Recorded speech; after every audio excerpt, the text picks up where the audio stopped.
18వ శతాబ్దం నాటి పార్వతీదేవి విగ్రహ పీఠంపై తెలుగు అక్షరాలు. చెన్నై, సెప్టెంబర్. ఆంధ్రజ్యోతి తమిళనాడులోని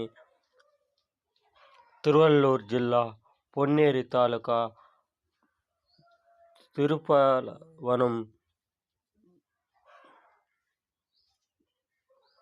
పలవేర్కారు ప్రాంతం గ్రామంలో పాలేశ్వరన్ ఆలయంలో 18వ శతాబ్దం నాటి ప్రాచీన పార్వతీదేవి విగ్రహం పీఠంలో తెలుగు అక్షరాలు ఉన్నట్టు చెన్నైలోని ఆర్కియాలజీ సర్వే